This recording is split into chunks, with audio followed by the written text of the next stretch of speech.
Ranchi police ने सेना के नाम पर फर्जीवाड़ा करने वाले गैंग का पर्दाफाश किया है। अब पुलिस इनके खौफनाक इरादों की पड़ताल में जुटी है।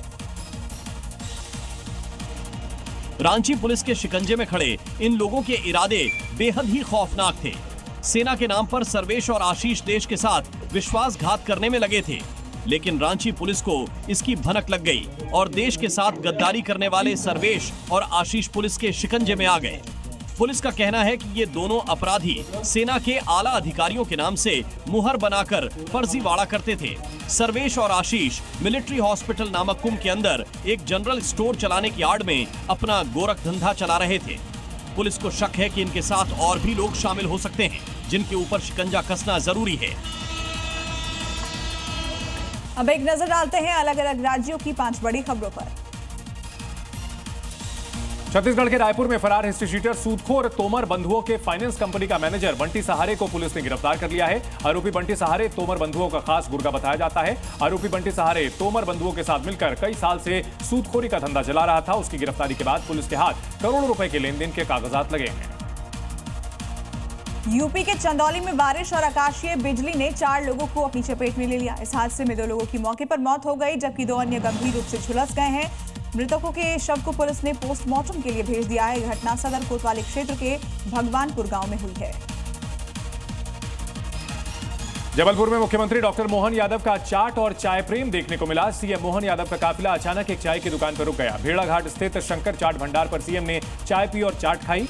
सीएम बेलखेड़ा में महिला सम्मेलन में शामिल होने आए थे। इस दौरान उनके साथ बीजेपी के कई नेता और कार्यकर्ता थे।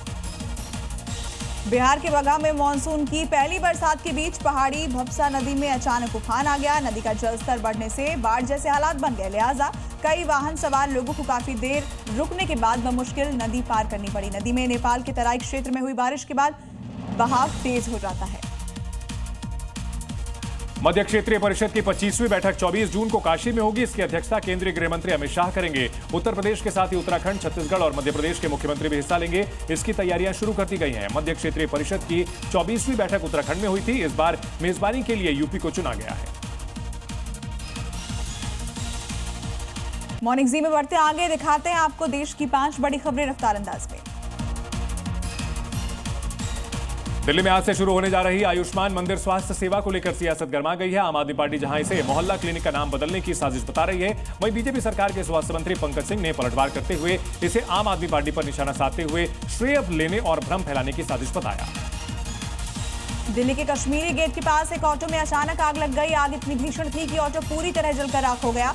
आग की लपटें काफी दूर से दिखाई दे रही थी। इस दौरान सड़क पर जाम लग गया। राहत की बात यह रही कि ऑटो में कोई सवारी नहीं थी, नहीं तो एक बड़ा हादसा हो सकता था। राजधानी दिल्ली में डिमोलिशन की कार्रवाई लगातार जारी है। हर रोज बुलडोजर एक्शन अलग अलग जगहों पर हो रहा है। वजीरपुर जेलर वाला बाग इलाके में डिमोलिशन की बड़ी कार्रवाई को अंजाम दिया गया। इस दौरान 500 से ज्यादा झुग्गियों को तोड़ा गया। इस दौरान बड़ी संख्या में पुलिस बल भी मौजूद रहा। दिल्ली में बीते कुछ दिनों से पड़ रही भीषण गर्मी की वजह से कई इलाकों में पानी की कमी हो गई है। पानी की किल्लत से लोगों को काफी परेशानियों का सामना करना पड़ रहा है। उत्तर पूर्वी दिल्ली सीमापुरी विधानसभा क्षेत्र में आने वाले नंदनगरी इलाके में पानी की समस्या इन दिनों गर्मियों में विकराल रूप ले रही है, जिससे लोगों में नाराजगी है। दिल्ली के कालकाजी गोविंदपुरी इलाके में भूमिहीन कैंप में डीडीए की ओर से चलाए गए बुलडोजर अभियान के बाद राजनीति गर्मा गई है। इस कार्रवाई में हजारों की संख्या में झुग्गियों को ध्वस्त कर दिया गया, जिससे सैकड़ों गरीब परिवार बेघर हो गए। अब विपक्षी दलों ने इस मुद्दे को लेकर बीजेपी को घेरना शुरू कर दिया है।